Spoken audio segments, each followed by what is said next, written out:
Assalamualaikum warahmatullahi wabarakatuh. Perkenalkan, nama saya Syarifah Alfisah dengan NIM 250105020059 dari kelas 25 PS Perbankan Syariah. Di sini saya akan menjelaskan tentang analisis implementasi kebijakan moneter di Indonesia dan dampaknya terhadap perekonomian.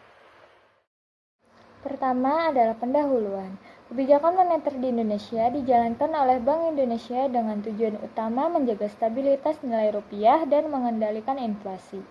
Instrumen utama yang digunakan meliputi suku bunga acuan atau BI rate dan operasi pasar terbuka yang berpengaruh terhadap inflasi, nilai tukar, investasi, konsumsi, dan pertumbuhan ekonomi nasional. Selanjutnya ada pengertian kebijakan moneter. Kebijakan moneter adalah kebijakan bank sentral untuk mengatur jumlah uang beredar dan tingkat suku bunga. Di Indonesia, kebijakan ini dilaksanakan oleh Bank Indonesia dengan tujuan mencapai kestabilan nilai rupiah. Ada dua jenis kebijakan, yaitu ekspansif, menambah uang beredar saat ekonomi melambat, dan kontraktif, mengurangi uang beredar saat inflasi tinggi. Ada beberapa tujuan kebijakan moneter. Yang pertama, menjaga kestabilan harga barang dan jasa agar inflasi terkendali. Yang kedua, menjaga stabilitas nilai tukar rupiah terhadap mata uang asing. Yang ketiga, mendorong pertumbuhan ekonomi nasional. Dan yang keempat, menjaga stabilitas sistem keuangan nasional.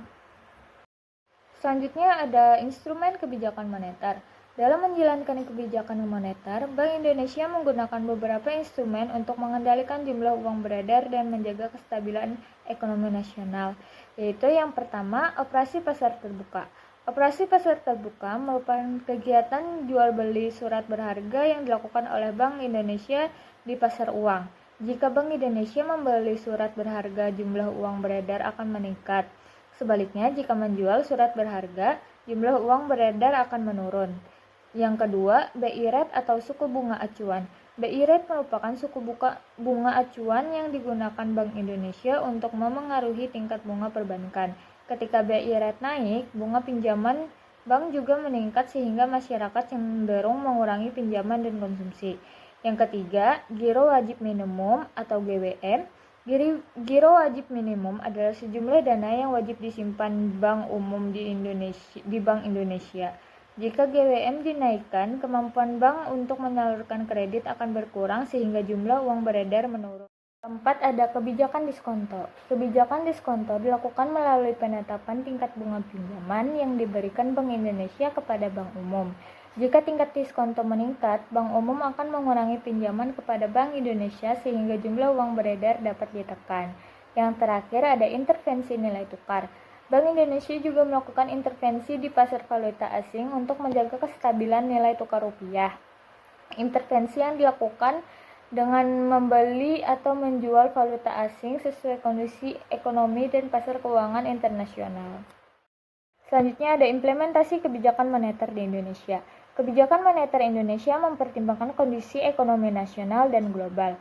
Saat pandemi COVID-19, Bank Indonesia menerapkan kebijakan ekspansif dengan menurunkan BI rate untuk mendorong pemulihan ekonomi. Ketika inflasi meningkat, BI menaikkan suku bunga acuan untuk menjaga stabilitas harga dan nilai tukar rupiah. Faktor global seperti suku bunga AS, harga minyak, dan perdagangan internasional turut mempengaruhi arah kebijakan. Selanjutnya ada perkembangan ekonomi Indonesia tahun 2025. Di dalam tabel ada inflasi, BI rate, nilai tukar rupiah ke US dollar, pertumbuhan ekonomi. Pada bulan Januari, Februari, Maret, April, Mei, dan Juni pada tahun 2025. Dari data tersebut, inflasi terkendali antara minus 0,09 hingga 1,95%. BI rate dipertahankan 5,75% pada Januari hingga April, turun menjadi 5,50% pada Mei hingga Juni. Nilai tukar fluktuatif dengan pelemahan tertinggi April yaitu Rp16.603 sampai Rp17.261. Pertumbuhan ekonomi meningkat dari 4,87% ke 5,12%. Kebijakan moneter terhadap inflasi. Inflasi adalah kenaikan harga barang dan jasa secara umum dan terus-menerus. Saat inflasi naik, Bank Indonesia menaikkan BI rate untuk mengurangi konsumsi dan pinjaman. Sebaliknya, saat inflasi rendah dan ekonomi melambat, BI menurunkan suku bunga untuk meningkatkan konsumsi dan investasi. Dampak kenaikan inflasi terhadap daya beli masyarakat. Kenaikan inflasi berdampak langsung pada kehidupan masyarakat. Harga kebutuhan pokok meningkat sehingga daya beli menurun. Masyarakat berpenghasilan rendah paling terdampak karena sebagian besar pendapatan digunakan untuk kebutuhan dasar. Kondisi ini mengurangi tingkat tabungan dan dapat meningkatkan kemiskinan saat pengangguran. Pengaruh inflasi, BI rate, dan nilai tukar. Pengaruh terhadap investasi, BI rate tinggi menyebabkan biaya investasi mahal sehingga perusahaan menunda ekspansi bisnis. Pengaruh terhadap konsumsi, inflasi tinggi membuat harga barang naik, akibatnya konsumsi masyarakat berkurang. Pengaruh terhadap nilai tukar, rupiah melemah menyebabkan harga impor naik dan biaya produksi meningkat, namun menguntungkan bagi eksportir. Pengaruh kebijakan moneter UMKM dan perbankan. UMKM, suku bunga rendah memudahkan akses modal sehingga usaha berkembang, sedangkan suku bunga tinggi menghambat perkembangan usaha.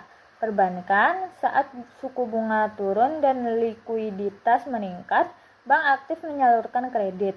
Sebaliknya, kebijakan yang diperketat menyebabkan penyaluran kredit menurun.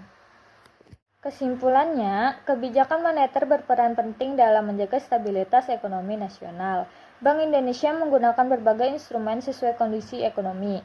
Data 2025 menunjukkan inflasi terkendali, BI rate turun ke 5,50% dan pertumbuhan ekonomi meningkat ke 5,12%. Inflasi tinggi menurunkan daya beli masyarakat, sementara kenaikan BI rate mempengaruhi investasi dan konsumsi.